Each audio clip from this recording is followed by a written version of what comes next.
When it comes to the US relationship, there is, of course, much concern about the Trump administration's review of the AUKUS deal involving the nuclear-powered submarines, but also the sharing of missile and other defence technology. The review is being driven by senior Pentagon official Elbridge Colby, and there are fears the US could go weak on the deal because of pressing needs for more submarines itself and Australia's minimal defence spending and wavering support for US defence efforts. Support for AUKUS in Australia, of course, is bipartisan. The deal was struck by the coalition under Scott Morrison. It was pre-approved by the Labor opposition back then before it was announced, with Labor under Anthony Albanese sticking by it in government.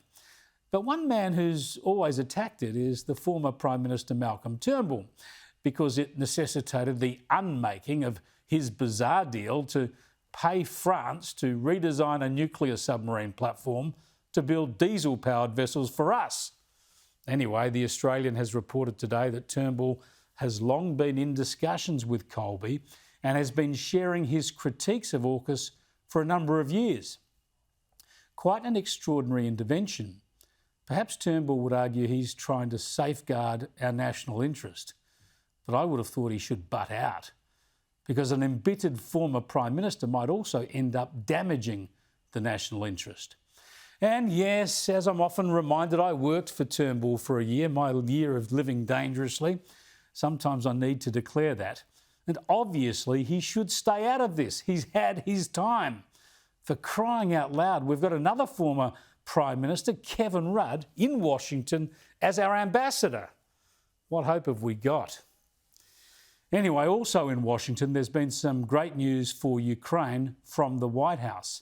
Donald Trump has agreed to supply NATO with more Patriot missiles so NATO nations can supply Ukraine with these critical missile defence systems to protect its cities from persistent Russian attack.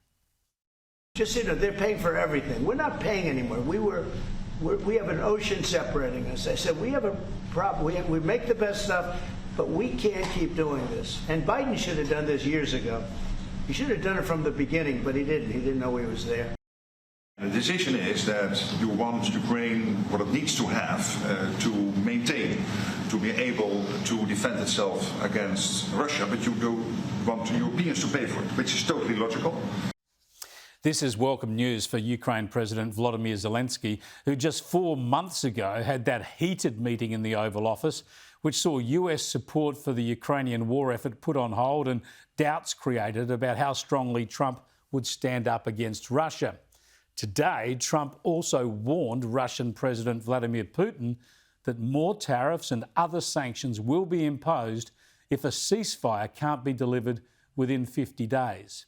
I'll discuss this with Kristen Tate shortly, including how the Patriot missile deal might have been kicked along by an extraordinary exchange with a Ukrainian journalist just 2 weeks ago in Europe. They do want that more than any other thing, as you probably know. That's a very good question, and I wish you a lot of luck. I mean, I can see it's very upsetting to you. So say hello to your husband, okay? Thank you. Yeah, I'll show you that exchange in full shortly.